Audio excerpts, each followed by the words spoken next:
నామానికి మహిమ కలుగును గాక. మన ప్రభువు ప్రియరక్షకుడైన యేసు ప్రభుల వారి శుభనామంలో త్రిత్వం తర్వాత 10వ ఆదివారపు ఆరాధనకు మిమ్మల్ని అందరిని ఆహ్వానిస్తూ ఉన్నాను.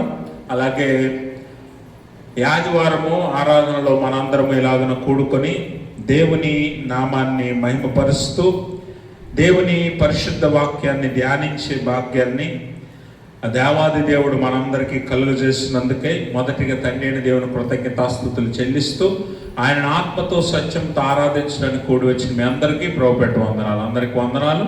దేవుడు మిమ్మల్ని మీ కుటుంబాలను మెండుగా దీవించి ఆశీర్వదించును గాక. ఆమేన్. ఈ త్రిత్వము తర్వాత 10వ ఆదివారం కొరకు ఏర్పాటు చేయబడిన లేఖన భాగాలను మనందరం చదువుగా విన్నాం.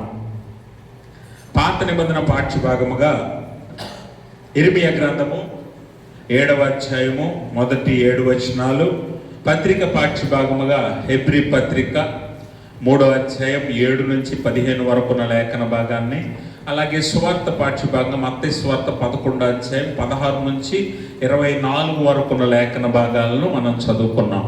ఈ 3 లేఖన భాగాల నుంచి ఈరోజు దేవుడు తన లేఖనము ద్వారా వాక్యము ద్వారా మనకు తెలియచేయాలనుకుంటున్న అంశము ఏమిటి అనంటే, జాగ్రత్త నశించిపోతావేమో. జాగ్రత్త నశించిపోతావేమో.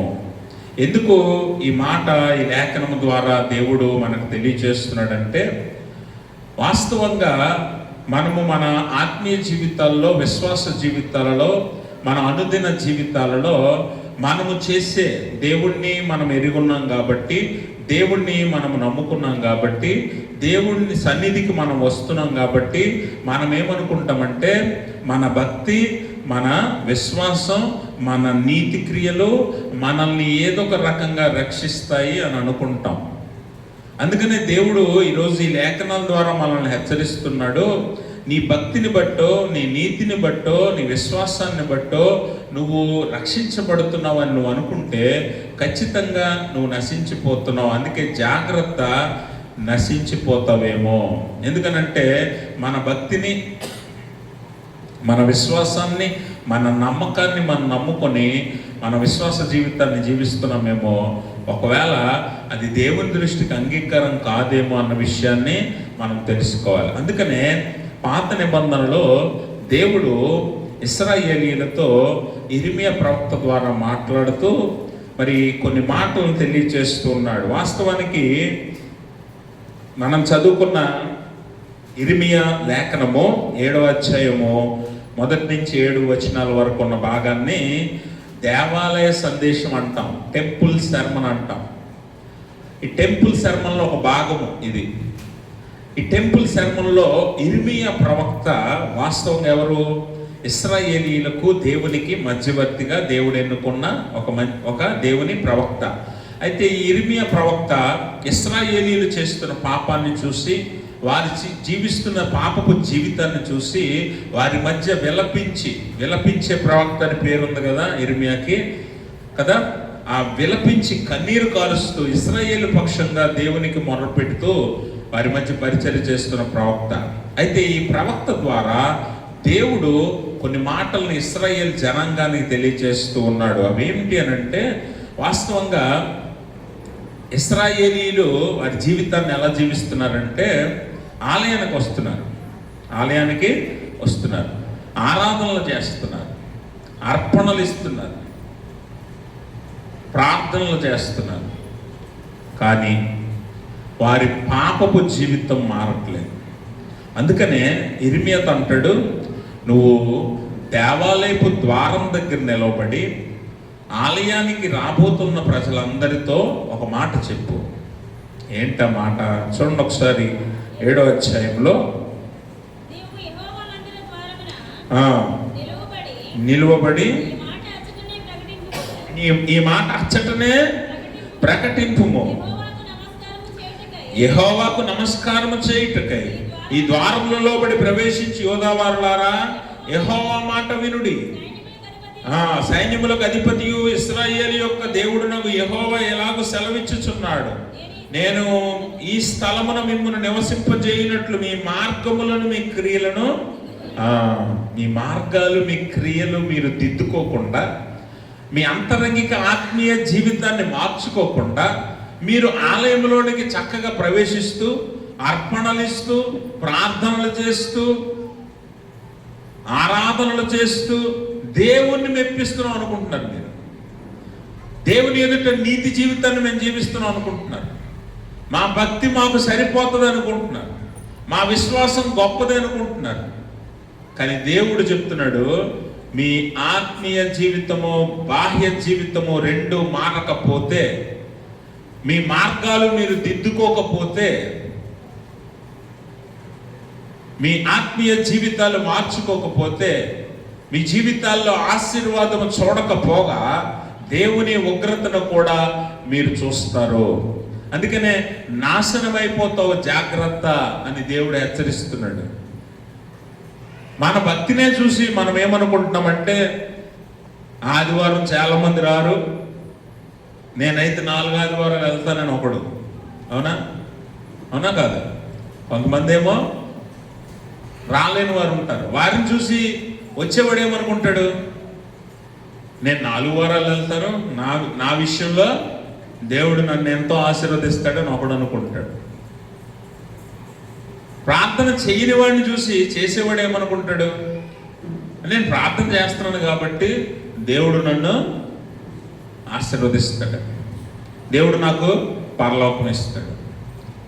అలా మన స్వనీతిని, మన భక్తిని, మన విశ్వాసాన్ని చూసి మనం మురిసిపోతున్నాం. కానీ వాస్తవానికి మన మార్గాలు దిద్దుకోకుండా, మన క్రియలు దిద్దుకోకుండా, మన ప్రవర్తన మారకుండా, మన ఆలోచనలు మారకుండా, మన నడవడిక మారకుండా మనం ఆలయంలో ప్రవేశించి ఆరాధన చేసి అర్పణలు ఇచ్చి కానుకలు ఇచ్చి ప్రార్థనలు చేసిన ఆరాధన చేసిన ఉపయోగం లేదన్న విషయాన్ని గమనించాలి. అందుకనే నిజమైన పశ్చాత్తాపం కావాలని దేవుడు వారిని హెచ్చరిస్తూ ఉన్నాడు. ఎందుకు నిజమైన పశ్చాత్తాపం అట? వారు ఏం చేస్తారంటేట, ఆలయానికి వచ్చి ఆలయంలో నిలవబడి ఏం చేస్తున్నారట చూడండి ఒకసారి. 4వ వచనం చదువుదాం. ఈ స్థలము యెహోవా స్థలం ఆలయము, ఈ స్థలము యెహోవా ఆలయము, ఈ స్థలము యెహోవా ఆలయం అని మీరు చెప్పుకొనుచున్నారే, ఈ మోసకరమైన మాటలు ఆధారము చేసుకొనకుడి. గమనించండి, ఇక్కడ ఈ ఆలయం ఎవరిదండి? ఈ ఆలయం ఎవరిది? యేసు ప్రభువుని ఆరాధించడానికి, నిజమైన దేవుడిని ఆరాధించడానికి కట్టిన ఆలయమే కదా ఇది. ఇప్పుడు ఇశ్రాయేలీయులు అక్కడికి వచ్చి ఏమంటున్నారు, ఇది ఈ స్థలము యెహోవా ఆలయము, ఈ స్థలము యెహోవా ఆలయము, ఈ స్థలము యెహోవా ఆలయము. వాళ్ళు చెప్పిన దాంట్లో ఏం తప్పుందా? తప్పుందా? ఉందంటారా? కానీ దేవుడు ఏం చెప్తున్నాడు, ఈ మోసకరమైన మాటలను నమ్ముకొనకుడి అంటున్నాడు. అంటే వాస్తవానికి వాళ్ళు ఏం చేస్తారంటే, దేవుని ఆలయంలోకి వస్తారు, వారి ఆలోచన బయటే ఉంటుంది. అర్థమైందా మీకు? వారి మనస్సులు బయటే ఉంటాయి. ఆలయంలోకి వచ్చి నామకార్థంగా ఇది దేవుని ఆలయము, ఇది పరిశుద్ధ ఆలయము, ఇది దేవుని ఆలయం అని 3 సార్లు చెప్పేసి నామకార్థ ప్రార్థన చేసి వెళ్ళిపోతారు. ఇప్పుడు మనలో కూడా చాలా మంది ఉన్నారు, ఆదివారము ఆరాధన ఉంటుందని తెలిసే కావాలని కొంతమంది పనులు పెట్టుకొని నాకు ఒక విషయం నచ్చుతుంది మన ఊర్లో. ఏంటో తెలుసా? ఎవడు బయటికి వెళ్ళాలన్నా, బయట నుంచి ఎవడు రావాలన్నా ఈ పరిశుద్ధ ఆలయం దాటి వెళ్ళాలి. అందుకని పనుల మీద వెళ్ళిపోయేవారు ఏం చేస్తారంటే, మళ్ళీ ఇప్పుడు ఆగకూడదు ఎక్కువసేపు అక్కడ, ఆగితే పాస్టర్ గారు చూసేస్తారు. అందుకని అక్కడి నుంచి బండి మీద వెళ్తున్నా, సైకిల్ మీద వెళ్తున్నా, ఇలా చేతులు ఎక్కడ పెట్టుకున్నా, మొహం మీద పెట్టుకొని, ఎక్కడో పెట్టుకొని ఒక చిన్న దండం పడేసి ఇక్కడ వెళ్ళిపోతుంటారు. అదే అంటున్నాను. ఇక్కడ దేవుడు ఇర్మియా ద్వారా ఇశ్రాయేలీయులను హెచ్చరిస్తున్నాడు. చాలా మంది అలా వెళ్ళిపోతూ, కొంతమంది ఆ బయటే లోపలికి వస్తే మళ్ళీ రమ్మంటారేమో అని భయం. అందుకని ఆ బయటే, ఆ గేట్ బయటే చెప్పుల పక్కనిప్పేసి చిన్న ప్రార్థన చేసి మనసులో నామకార్థ ప్రార్థన, ప్రభు నన్ను రక్షించి నా కుటుంబాన్ని కాపాడు, నా పనులన్నీ అయిపోయేలా చూడు, ఎందుకంటే బయటకు వెళ్తుంటారు కదా, నా ప్రయాణం అంతట్లో కాపాడు అని 2 మాటలు మాట్లాడేసి వెళ్ళిపోతుంటారు. ఇశ్రాయేలీయులు కూడా అంతే. ఆ పరిశుద్ధ ఆలయంలోకి వచ్చి ఈ స్థలం పరిశుద్ధ ఆలయం, ఈ స్థలం యెహోవా ఆలయం, ఈ స్థలము యెహోవా ఆలయం అని 3 మాటలు చెప్పేసుకుని వెళ్ళిపోతారు. అందుకే ఈ మోసకరమైన మాటలు మీరు నమ్మొద్దు, వీటి మీద ఆధారపడొద్దు. ఇలాంటి ప్రార్థనలు దేవుడు వినడు, ఇలాంటి భక్తిని అంగీకరించడు.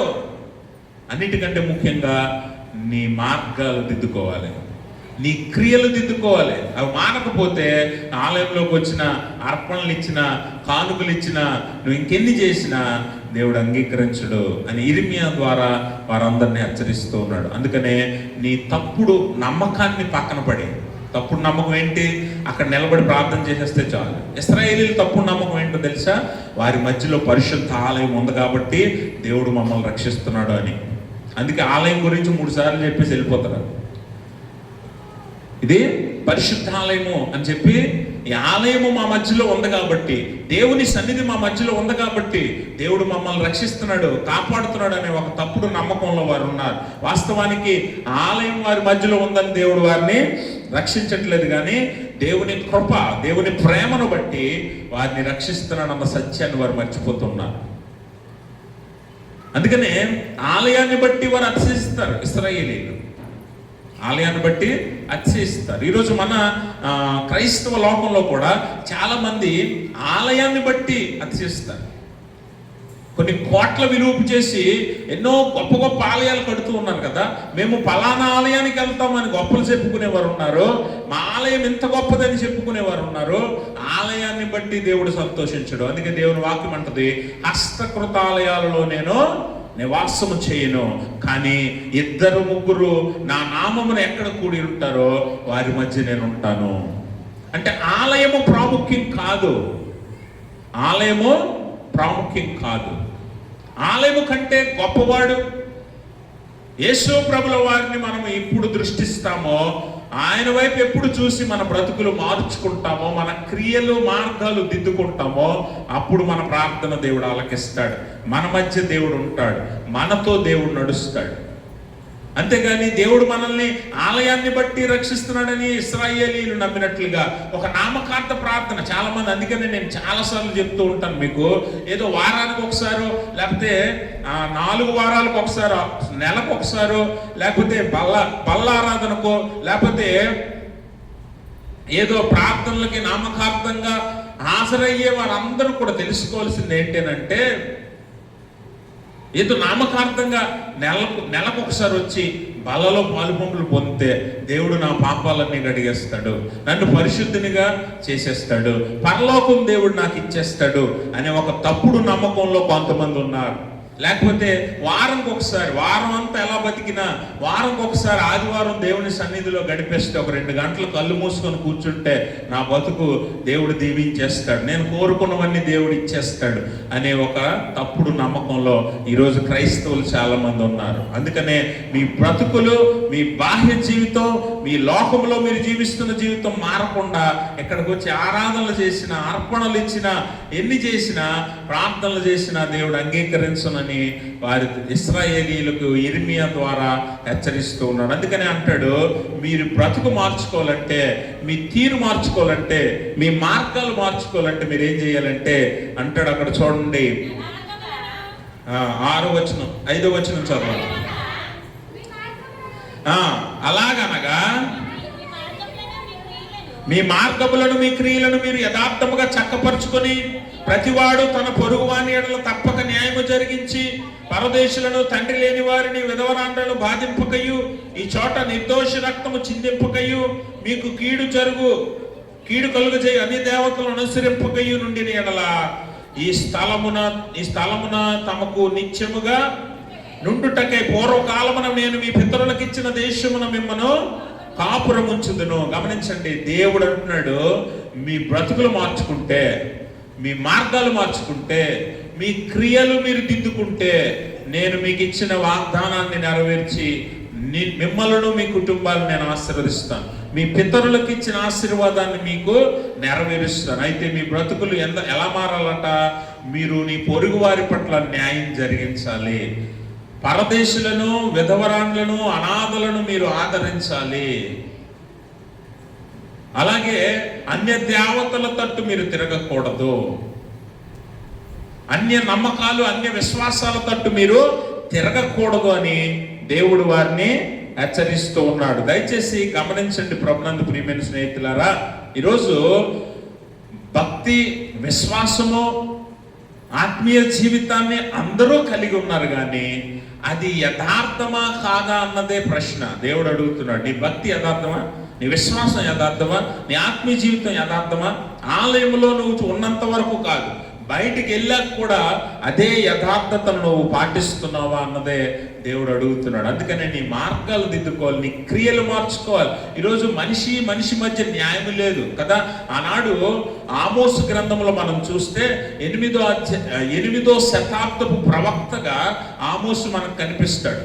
అంటే 8వ శతాబ్దంలో మనుష్యులు ఎంతగా దిగజారిపోయారంటే, మరి మనుష్యులు ఒకరికొకరు విలువలేనటువంటి జీవితాలు జీవించారు. అంటే ధనము కలిగిన వాడు ఎవరికైనా అప్పిస్తే అప్పు ఇచ్చిన వాడిని ఎంతగా హింసించేవాడంటే, ఆ నోటు రాయించుకొని ఆ నోట్లు ఆ ధనవంతుడు ఏం చేసేవాడంటే పరుపు కింద వేసుకొని వాటి మీద పడుకునేవాడట. అంటే ఒక మనిషికి బానిసతో సమానం. అందుకనే ఆమోసు గ్రంథంలోనే అంటాడు, బీదలను, అనాథలను జత చెప్పులకి అమ్మేసేవారట. ఎంతకి? ధనానికి కాదట, జత చెప్పులకే ఒక మనిషిని అమ్మేసేవారట. అంటే ఎంత దీనస్థితిలో మానవత్వం ఉందో చూడండి. అంటే న్యాయం లేదు, నీతి లేదు, యథార్థత లేదు. ఈరోజు అంత్య దినాలలో కూడా అవే రోజులు మనం చూస్తున్నాం. ఈరోజు మనిషి పట్ల మనిషి న్యాయం చూపించట్లే, మనిషి పట్ల మనిషి యథార్థంగా జీవించట్లే కదా. అందుకనే నీ క్రియలు మార్చుకో, నీ మార్గాలు మార్చుకో, నీ అన్యాయపు మార్గాన్ని విడిచి న్యాయ మార్గంలోనికి రా. నీ అక్రమమైన సంపాదన వదిలి, అక్రమమైన మార్గాన్ని వదిలి యథార్థమైన జీవితాన్ని జీవించు. అప్పుడు నా దగ్గరకు వచ్చి నాకు ఆరాధన చేయి, నాకు ప్రార్థన చేయి, నాకు అర్పణి, నేను అంగీకరిస్తా. దేవుడు ఇది మనకు తెలియజేస్తున్న మాట. ఏదో నామకార్థంగా ఒక తప్పుడు నమ్మకంలోకి వెళ్ళిపోయాం మనం. ఏంటంటే మనం ఎన్ని పనులు చేసినా, ఎన్ని తప్పులు చేసినా, ఎన్ని పాపాలు చేసినా ఆదివారం వెళ్ళి కొంచెం కానుకిచ్చి ఓ ప్రార్థన చేసి ఒక గంట సేపు అక్కడ కూర్చుంటే దేవుడు మనల్ని, మన బిడ్డల్ని సంరక్షించేస్తాడు, కాపాడేస్తాడని ఒక మూఢనమ్మకంలో, తప్పుడు నమ్మకంలో జీవిస్తున్నాం మనం. అది మార్చుకుంటే నీ బ్రతుకు మారుతుంది. దేవుడు నీకు ఇచ్చిన వాగ్దానాన్ని నీ జీవితంలో నెరవేర్చి ఆశీర్వదిస్తాడని ఇర్మియా ద్వారా తెలియజేస్తూ ఉన్నాడు. పత్రిక పాఠ్యభాగాన్ని చూసినట్లయితే మరి హెబ్రీ గ్రంథకర్త ఒక మాటను మనకు తెలియజేస్తాడు. హెబ్రీ గ్రంథకర్త హెబ్రీ సంఘానికి మాటలు రాస్తూ హెబ్రీ సంఘస్థుల జీవన విధానాన్ని ఇశ్రాయేలీయుల యొక్క జీవన విధానంతో పోలుస్తూ, ఆనాడు ఇశ్రాయేలీయులు ఏ పాపమైతే చేశారో, ఆనాడు ఇశ్రాయేలీయులు ఎలాగైతే బతికారో అలాంటి బ్రతుకులు ఒకవేళ మీలో ఉంటే మీరు జాగ్రత్తగా చూసుకోండి అని హెచ్చరిస్తూ ఉన్నాడు హెబ్రీ గ్రంథకర్త. అందుకనే పాత నిబంధనలో ఇశ్రాయేలీయుల అరణ్య ప్రయాణాన్ని జ్ఞాపకం చేస్తాడు. అరణ్యంలోట వారు దేవుణ్ణి విసిగించారట, అరణ్యంలోట వారు దేవుని మీద సనుక్కున్నారట, అరణ్యంలోట దేవుణ్ణి శోధించారట. చూడండి ఒకసారి హెబ్రీ పత్రిక మనం చదువుదాం. హెబ్రీ పత్రికలో దేవుని పట్ల వారు చేసిన క్రియలు ఎలా ఉన్నాయో హెబ్రీ గ్రంథకర్త జ్ఞాపకం చేస్తాడు. 9వ వచనం నుంచి చదవండి.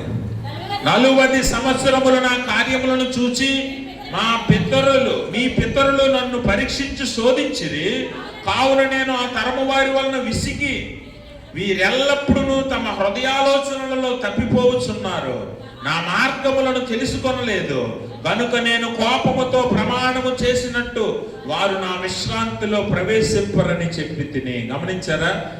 ఇశ్రాయేలీయులు ఎవరండి? దేవుడు ప్రేమించిన జనాంగం కాదా? ఇశ్రాయేలీయులు ఎవరండి? దేవుడు ఎన్నుకున్న జనాంగం కాదా? దేవుడు ఐగుప్తు దాస్యం నుండి తప్పించిన జనాంగం వీరే కదా. మరి వీరు దేవుని పట్ల చేసే కార్యాలు ఎలా ఉన్నాయట? ఆయన శోధించారట, విసిగించారట, ఆయన మీద సనిగారట.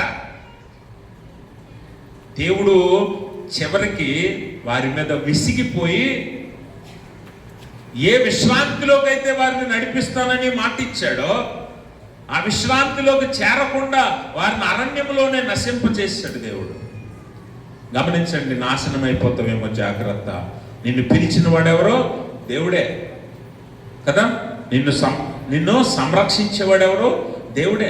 నిన్ను ఎన్నుకున్నవాడు దేవుడే. ఈ భక్తి జీవితము దేవుడు ఎన్నుకున్నాడు కాబట్టి చాలా మంది గొప్ప తెలివైన మాటలు మాట్లాడతారు. ఏంటంటే దేవుడు చూసుకుంటాడులేండి, దేవుడు పిలుచుకున్నాడు కదా ఆయనే చూసుకుంటాడు అంటాం. నీ బతుకు మారకుండా, నీ క్రియలు మారకుండా, నీ మార్గాలు మారకుండా, నీ దురలవాట్లు నువ్వు వదలకుండా దేవుడు నిన్ను రక్షిస్తాడు, కాపాడుతాడు అనుకుంటే నువ్వు నశించిపోతున్నావు. జాగ్రత్త. ఆనాడు ఇశ్రాయేలీయులు కూడా అలాగే అనుకున్నారు. దేవుడు పిలిచాడు కాబట్టి భోజనం పెడతాడు. ఎందుకు పెట్టడు? దేవుడు పిలిచాడు కాబట్టి నీళ్ళు ఇస్తాడు.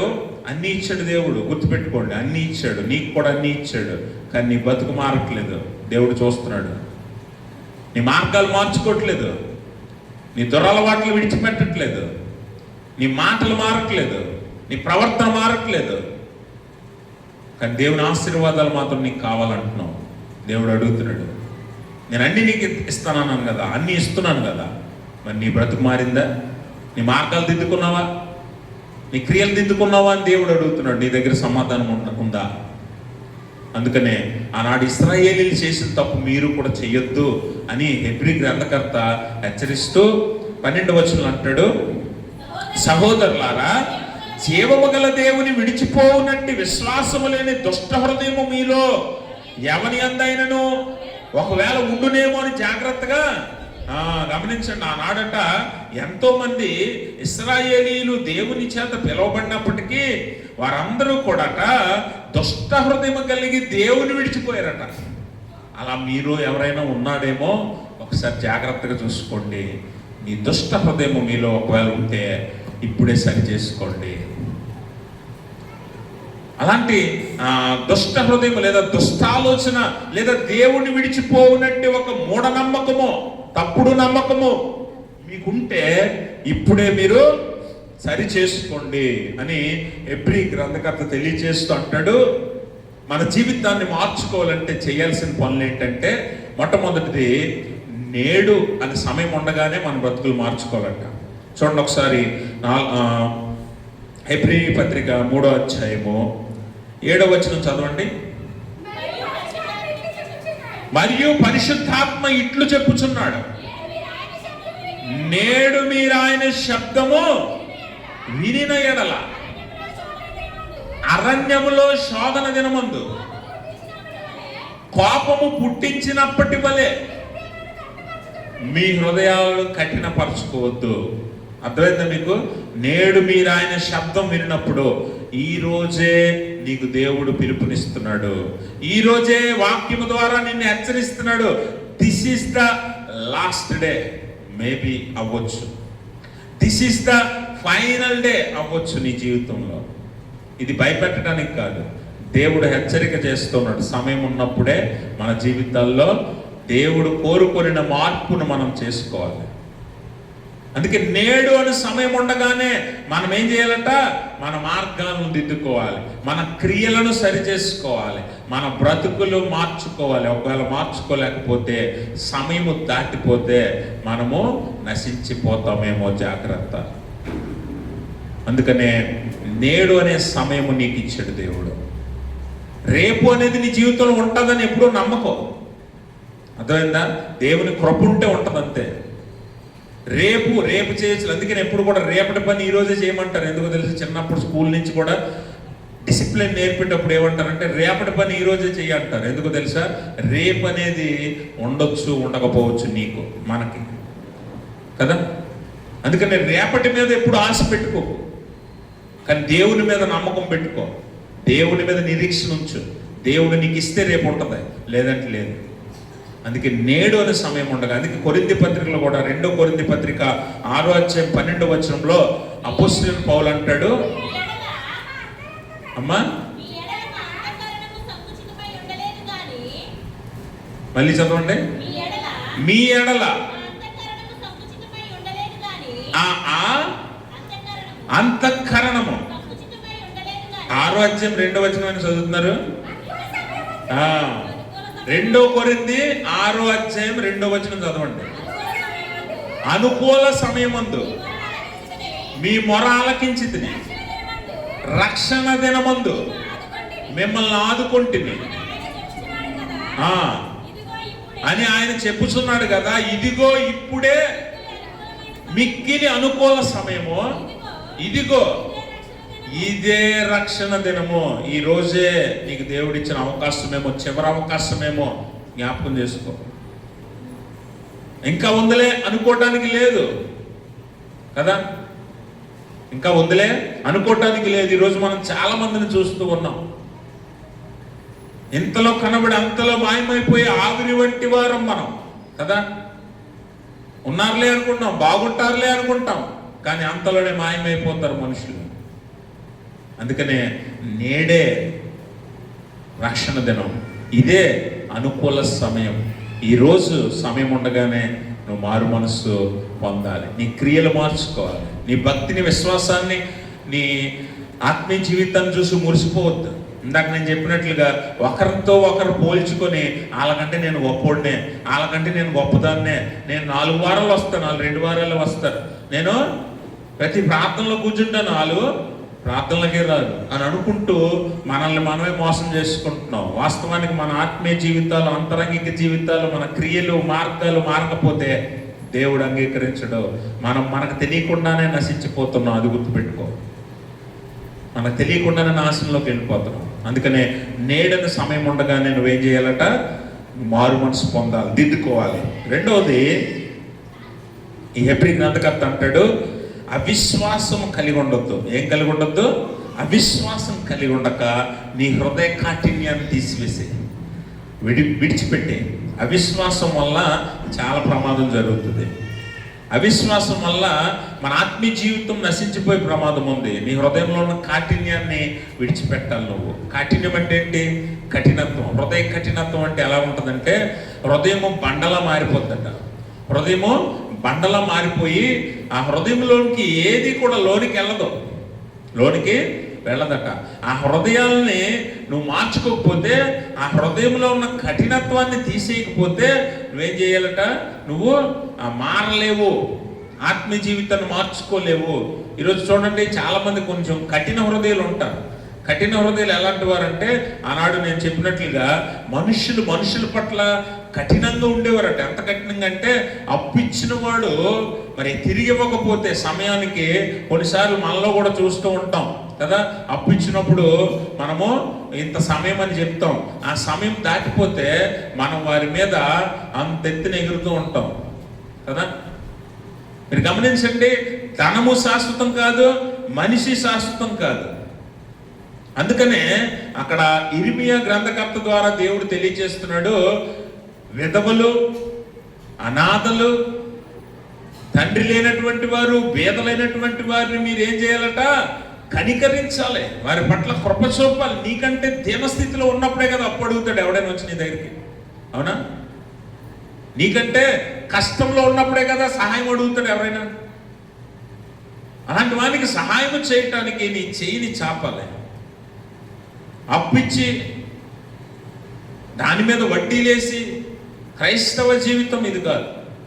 అందుకనే మీరు మీ హృదయ కాఠిన్యాన్ని విడిచిపెట్టండి. నీ పొరుగు వాని పట్ల ప్రేమను చూపండి, వారికి సహకారాన్ని ఇవ్వండి, ప్రోత్సాహాన్ని ఇవ్వండి, లేవనెత్తండి, బలపరచండి. అంతేగాని వారిని నీ కఠినత్వం చేత బాధపరచొద్దు. నీ కఠినత్వం చేత బాధపరచొద్దు. హృదయ కాఠిన్యం వల్ల ఏమవుతుందంటే, మనుషుల పట్ల ప్రేమ చూపించలేము, దేవుని వాక్యానికి మనం స్పందించాం. హెచ్కేఎల్ గ్రంథంలో అంటాడు కదా, నీలో ఉన్న రాతి హృదయాన్ని తీసివేసి మాంస హృదయాన్ని నేను నీకు ఇస్తానంటాడు. ఎందుకంటాడు అంటే, దేవుని మాటలు ఆ హృదయంలోనికి వెళ్ళవు గనక ఫలించవు కదా. రాతి హృదయాలు, విత్తువాని ఉపమానంలో యేసు ప్రభు వారు రాతి నేల అని గురించి, ఒక నేల గురించి మాట్లాడతాడు. ఆ రాతి నేల ఎలాంటిదంటే, రాతి హృదయాలు లాంటిది. రాతి నేలలో విత్తనం పడి ఏమవుతుందట, రాయి కింద ఉండడం వల్ల వేరు ఎదగకుండా అది ఆపేసి ఆ విత్తనం ఫలించదు. అలాగే రాతి హృదయాలు కలిగిన, కఠిన హృదయాలు కలిగిన మన జీవితాల్లో వాక్యం వింటాం, అందరం కూర్చొని జాగ్రత్తగా వింటాం, కానీ అలా బయటికి వెళ్ళగానే వాక్యం మర్చిపోతాం. ఎందుకనంటే ఆ హృదయం కఠినమైపోయి లోపం వైపు మనల్ని తిప్పేస్తుంది. అందుకే వాక్యం గుర్తురాదు. వాక్యము గుర్తురాదు. అందుకే పాపం చేసే ప్రతి వాడు కూడా నేను పాపం చేస్తున్నానని తెలిసినా కూడా ఎందుకు చేస్తాడంటే కఠిన హృదయం. ఎందుకంటే వాడికి ఇంకా ఆలోచన ఉండదు. ఆ కఠిన హృదయం వల్ల వాక్యం గుర్తురాదు. వాక్యం తనను అడ్డగిస్తుందని తెలిసే కఠినంగా మారిపోతారు. అందుకే ఆ కఠిన హృదయాన్ని తీసేసి ఏం చేయాలంటే మనము మంచి హృదయాన్ని, మృదువైన హృదయాన్ని మనం కలిగి ఉన్నప్పుడు, స్పందించే హృదయాన్ని కలిగి ఉన్నప్పుడు పొరుగువాని పట్ల మనము ప్రేమను చూపించగలం, అలాగే కనికరాన్ని చూపించగలం, జాలి చూపించగలం, వాని అవసరతలు అక్కర్లో సహాయము అందించగలము. అందుకే మనం గమనిస్తే ఆ కఠినత్వం వల్ల అవిశ్వాసంలోకి వెళ్ళిపోతామంట. అవిశ్వాసం ఎంత ప్రమాదం అంటే మన జీవితాల్లో అద్భుతాలు జరగకుండా చేస్తుంది. పేతురు యేసుప్రభువుతో ఉన్నోడే కదా, యేసుప్రభువుతో తిరిగినోడే కదా, యేసుప్రభువుతో భుజించినోడే కదా, పరిచర్యలో పాలుపుంపులు పొందినోడే కదా. అయితే ఒకసారి యేసుప్రభువు నీటి మీద నడిచాడు. ఆ నడిచిన సందర్భాన్ని శిష్యులందరూ చూస్తున్నారు దూరంలో నుంచి, అర్ధరాత్రి.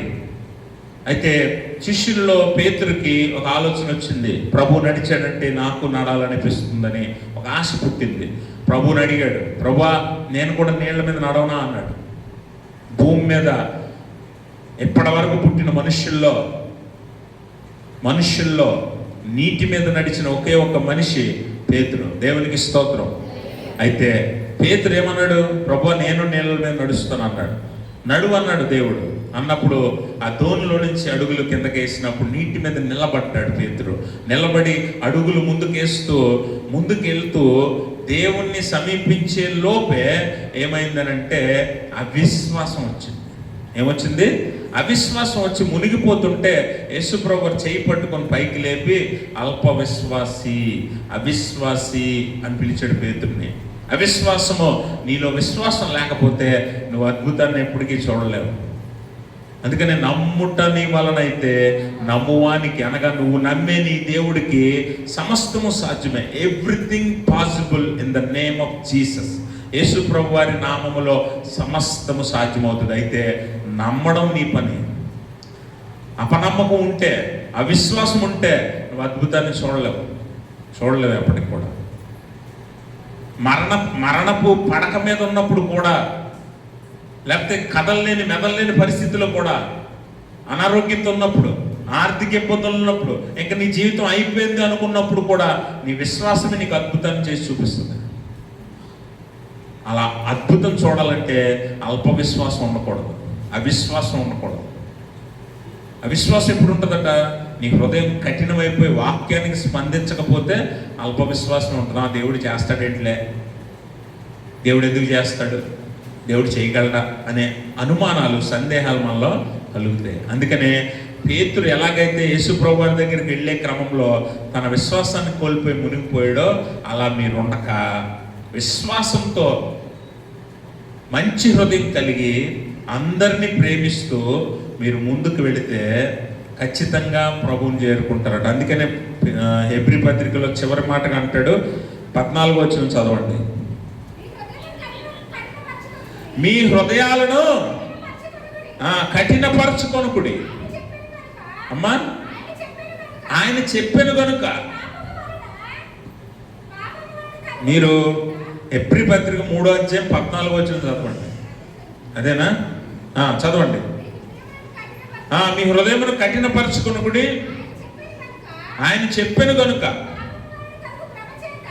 పాపము వలన కలుగు భ్రమ చేత మీలో ఎవడును కఠినపరచబడకుండునట్లు నేడు అను సమయముండగానే ఒకరినొకడు బుద్ధి చెప్పుకొనుడి. ఏలయనగా మొదటి నుండి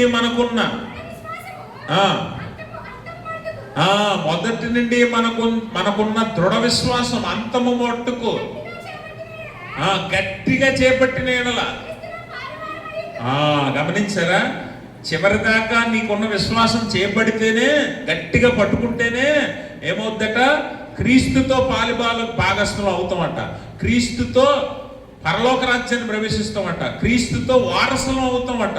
లేకపోతే మధ్యలో వదిలేస్తే, అవిశ్వాసంతోనో లేకపోతే కఠిన హృదయంతోనో నీ విశ్వాసాన్ని వదిలేస్తే నువ్వు దేవుణ్ణి చేరలేవట. క్రీస్తుతో పాలిభాగస్థులు అవడం అంటే ఏంటి? ఆ చివరి పస్కా విందులో యేసుప్రభు శిష్యులతో ఒక మాట చెప్తాడు ఆ మేడగదిలో. ఏమని? ఈ భోజనం నేను మీతో చేయను, ఎప్పుడు చేస్తాను? మీరందరూ కూడా పరలోకం వచ్చినప్పుడు అక్కడ నేను ఒక విందు ఏర్పాటు చేస్తాను, ఆ విందులో మీతో పాటు నేను ద్రాక్షారసం తాగుతాను, అప్పటి వరకు నేను ముట్టుకోనని దేవుడు ముందే వాగ్దానం చేశాడు. అంటే there is a day with God. ఒక రోజు దేవునితో మనం అందరము కలిసే రోజు ఉంది, పాలిభాగస్థులు అయ్యే రోజు ఉంది, విందులో పాలు పంపులు పొందే రోజు ఉంది, సంతోషించి ఆనందించే రోజు ఒకటి ఉంది. ఆ రోజు వరకు నువ్వేం చేయాలట? నీ విశ్వాసాన్ని గట్టిగా పట్టుకోవాలట. పట్టుకోకపోతే ఏమవుద్దట? నిన్ను నశించిపోయే ప్రమాదం ఉంది, నువ్వు నాశనం వైపు వెళ్ళిపోయే ప్రమాదం ఉంది. అందుకే జాగ్రత్త. నీ భక్తిని బట్టో నీ క్రియలు బట్టో నువ్వు సంతోషిస్తున్నావేమో, నేను అందరికంటే మంచోడినే కదా, నేను అందరికంటే మంచి క్రియలు చేస్తున్నాను కదా, వాళ్ళకంటే నేను మంచోడినే బెటరే కదా అని మనం పోల్చుకొని మన నీతి క్రియలు గొప్పవని అనుకుంటున్నాం. కానీ దేవుని ఎదుట అవి పనికి రావట్లేదు అన్న విషయాన్ని గమనించాలి. మన అంతరంగిక అలాగే మన ఆంతరంగిక ఆత్మీయ జీవితం మారకపోతే దేవుడు మనల్ని ఒప్పుకోడు. కాబట్టి చివరి దరక మరి ప్రకటన గ్రంథంలో ఒక మాట మనం చదువుతాం, మరణం వరకు నమ్మకంగా ఉంటే దేవుడు నీకేమిస్తాడట? జీవ కిరీటాన్ని ఇస్తాడట, జీవ కిరీటాన్ని. అందుకనే నీకున్న విశ్వాసాన్ని గట్టిగా పట్టుకొని నీ మార్గాలు క్రియలు దిద్దుకోకపోతే నీకున్న అలవాట్లు కానివ్వండి, దురలవాట్లు ఉండొచ్చు, లేకపోతే దురాలోచనలు ఉండొచ్చు, లేకపోతే లోకంలో అన్యాయంగా అవినీతితో సంపాదించేవారం అవ్వచ్చు, లేకపోతే అక్రమంగా ఒకరిని దోచుకొని సంపాదించేవారం అవ్వచ్చు, వడ్డీలకి ఇచ్చి ఒకరి కష్టార్జితం మీద బతికేవారు మనం అవ్వచ్చు. ఇవన్నీ కూడా దేవుని దృష్టికి యథార్థములుగా కనిపించవు. ఇవన్నీ నీతి క్రియలు కాదు అన్న విషయాన్ని మనం తెలుసుకోవాలి. ఇవే మార్చుకోమంటాడు. ఈ క్రియలు మార్చుకో, ఈ మార్గాలు మార్చుకో, ఈ పద్ధతి మార్చుకో, నీ జీవన విధానం మార్చుకో అంటాడు. అందుకనే దేవుడు చివరిగా సువార్త పాఠ్యభాగంలో గట్టిగా హెచ్చరిస్తాడు ఇశ్రాయేలీలందరినీ, అక్కడున్న యూదులందరినీ హెచ్చరిస్తూ వారికి కలిగిన అవిశ్వాసం అసంతృప్తి అలాగనే వారికి ఉన్న ఆ పాపపు జీవితాన్ని బట్టి, మారు మనసు లేని జీవితాన్ని బట్టి దేవుడు వారిని హెచ్చరిస్తూ వీరిని ఎవరితో పోల్చాలి అంటాడు. ఈ తరం వారిని ఎవరితో పోల్చాలి అని దేవుడు ప్రశ్న వేస్తాడు. ఎందుకనంటే యేసు ప్రభు దేవుడు ఇశ్రాయేలు దగ్గరికి మొదట ఎవరిని పంపాడు? యేసు ప్రభు రాకముందు మార్గదర్శిగా దేవునికి మార్గం సరళం చేయడానికి ఎవరు వచ్చారు? బాప్తిజమిచ్చు యోహాను వచ్చాడు. తర్వాత యేసు ప్రభు వచ్చాడు కదా, అవునా? నూతన నిబంధనలో యేసు ప్రభు కంటే మొదట ఆయనకు మార్గం సరళం చేయడానికి ఎవరు వచ్చారు? మొదట బాప్తిజమిచ్చి యోహాను వచ్చాడు. తర్వాత ఎవరు వచ్చారు? యేసు ప్రభు వచ్చారు. బాప్తిజమిచ్చి యోహాన్ ఏమంటారంటే, బాప్తిజమిచ్చి యోహాన్ చాలా నిష్ట కలిగిన జీవితాన్ని జీవించాడు, భక్తి కలిగిన జీవితాన్ని జీవించాడు. బాప్తిజమిచ్చి యోహాను ఇశ్రాయేలీలు యూదా జాతిలోనే ఒక తెగకి చెందినవాడు. ఏంటా తెగ అంటే ఎస్సేనీ జాతి. ఏ జాతి? ఎస్సేనీయుల జాతి. ఎస్సేనీయులు అనేవారు ప్రత్యేకంగా, అంటే ఇప్పుడు లేరు కానీ ఎస్సేనీ జాతి అనేది ఆనాటి యూదులలో ఒక జాతిగా ఉండేది. అయితే ఈ ఎస్సేనీ జాతుల ప్రత్యేకత ఏంటంటే, అవసరమైతే దేవుని కోసం, దేవుని పరిశుద్ధత కోసం, దేవుని ఆలయం కోసం, దేవుని వాక్యం కోసం వారు వివాహాలు చేసుకోరు, జీవితాన్ని త్యాగం చేస్తారు. అలాగే వారు భక్తి కలిగి జీవిస్తారు. అవసరమైతే కుటుంబాలను వదిలేసి దేవుని కోసం వెళ్ళిపోతారు. అలాంటి ఒక గొప్ప జాతిలో, ఎస్సేనీ జాతిలో పుట్టాడు ఎవరు? బాప్తిజమిచ్చి యోహాను. అందుకనే బాప్తిజమిచ్చి యోహాను తన జీవితంలో దేని గురించి ఆలోచించడు. తన కట్టుకునే బట్ట ఏంటి? ఒంటె తోలు, అవునా? తను తినే ఆహారం ఏంటి?